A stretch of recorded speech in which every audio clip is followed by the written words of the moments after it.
years ago. The actual centennial would have been in 2018, and it was put in a folder and on the shelf. And so Barb was cleaning up some stuff, and she said, "Here, because I'm a family genealogist. Well, I do genealogy for a business as well, but here, you might want this." So I took it home, and I thought, you know what, I'm going to finish it. So I sent that away this spring, and I heard back from the government this summer, and here we are. But as far as the family history goes, it all started back in 1918.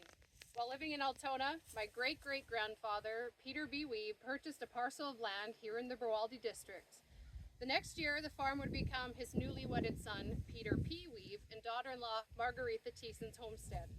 Peter and Margaretha were married in December that year, after which they loaded up their belongings into a wagon pulled by a team of horses and traveled the some 30-mile stretch from Altona here.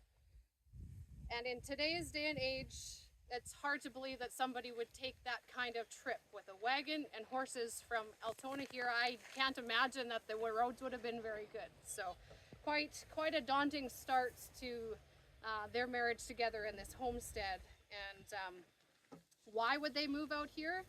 It would seem probably an opportunity that Peter B. couldn't pass up to purchase this land for the start that his son needed. The large swath of oak trees, many of which are still standing there, were the same ones that were here back that time. It was attractive to him. He believed that they indicated the land was a fertile loam, and it wouldn't blow away with the prairie winds. He loved trees, especially the oak. Many Mennonites feel a kinship with the oak as they came from what is now Ukraine, and they live near the Gortitsa oak tree, where they often got together. The creek running through the property was also an incentive for him to come here as well, and it turned out that it was a good one. Peter and Margaretha raised their family here on the homestead while living a busy farming lifestyle. Until tractors were available, all the farm work was done by hand or behind a team of horses. Everything from cultivating to seeding and manure spreading, cutting hay, harvesting, it was all done with strong machinery, which meant it took a considerable amount of time and efforts to do all that farm work.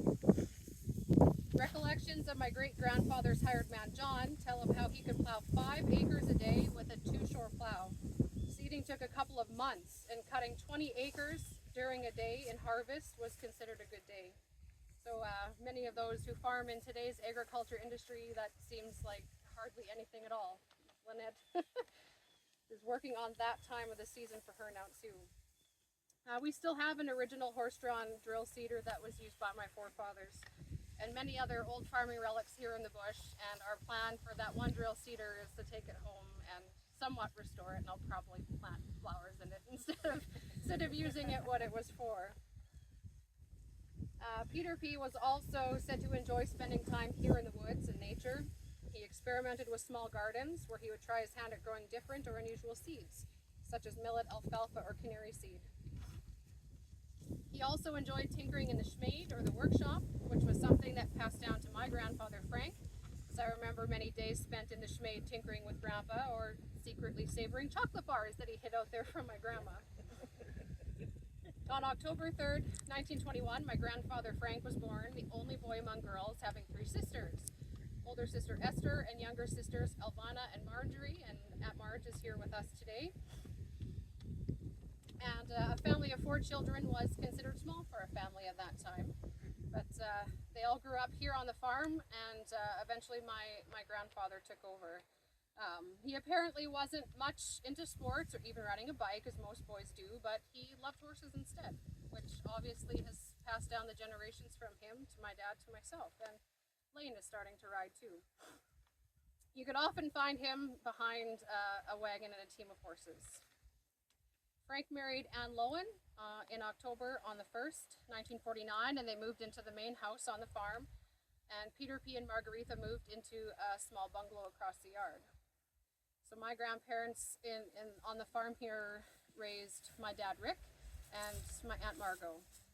And when Frank took over the farm from Peter P. was in 1963.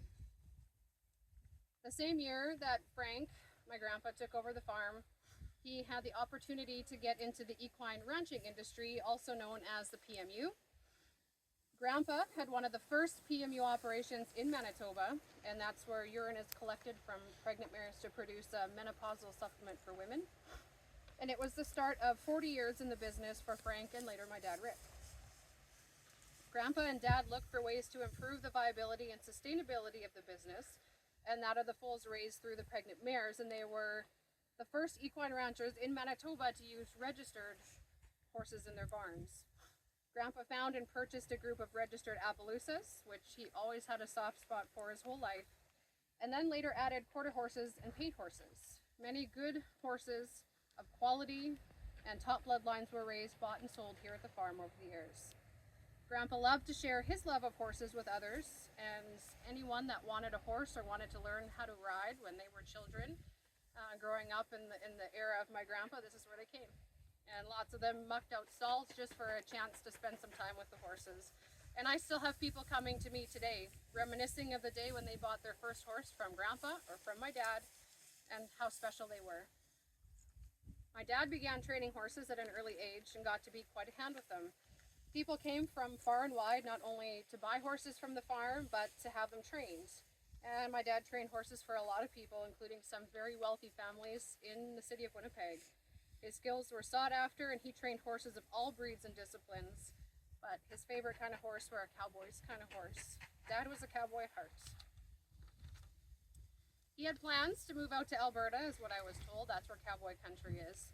When Grandma and Grandpa offered him the farm to keep him home, Dad accepted and the land transferred to him in 1973. Grandpa unfortunately suffered a stroke in the 70s and again in the late 80s, which prevented him from continuing to work the farm, though he loved to be a part of the action as much as he could, even if the role was just a supervisor.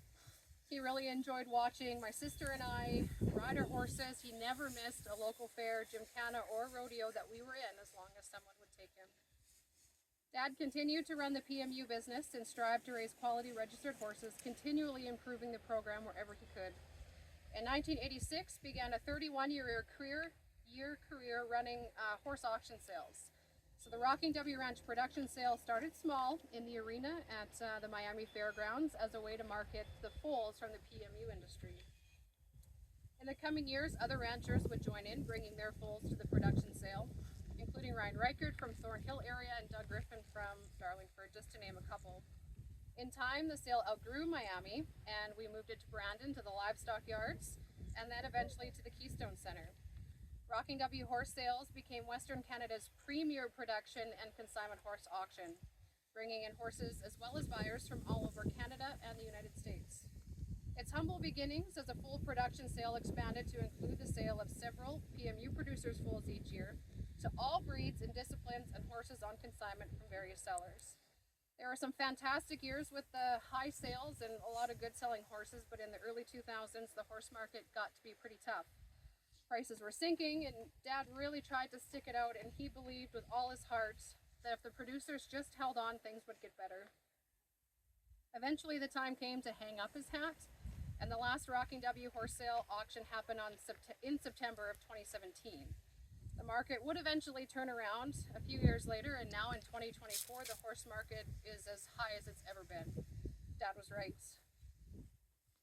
The farm was also known for various other activities over the years. In the 1990s especially, people flocked to the farm in winter for Dad's famous sleigh rides through the woods on the farm. People still call to this day wondering if we still do sleigh rides and reminisce about their memories from bygone years. I still remember Dad coming in from a ride on an especially cold night. His mustache was just an entire icicle.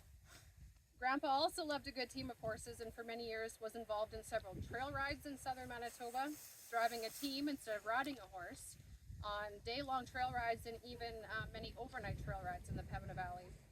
He also participated in the Festival du Voyageur for many years, which was a highlight for him. He would give sleigh rides there in Winnipeg during the festival. He also took part in many other local fairs and festival parades. Dad enjoyed team roping and built a team roping arena, and many local roping enthusiasts got their start at the ranch. Not to mention the lessons, clinics, jackpots, 4-H events, and ride nights that were held here as well. The year following the final horse sale and the year the farm reached its centennial, 2018, As I mentioned, Dad had started the paperwork to have the farm recognized, but shortly after he was diagnosed with cancer, and with all that was going on, the paperwork was shelved to focus on treatment and recovery. Over the next couple of years, Dad went through the ups and downs of treatments for cancer and sadly passed away on September 6, 2020, just 6 days shy of his 70th birthday. In the months before he passed, Dad sold his remaining horses in an online dispersal auction that ended a significant career in the horse industry, to which he left an incredible mark. I decided to pick up where Dad left off and finish the work he started, to have the farm recognized for over 100 years that it has been in our family and continues to be. And this is the Cliff Notes version of our family history, and I welcome everyone to come to the house. Marge wrote a family history book which has a lot of great information in it as well, and we have photo albums and just lots of good memories that we can share. So with that, I'll pass it to MLA Carrie Hebert.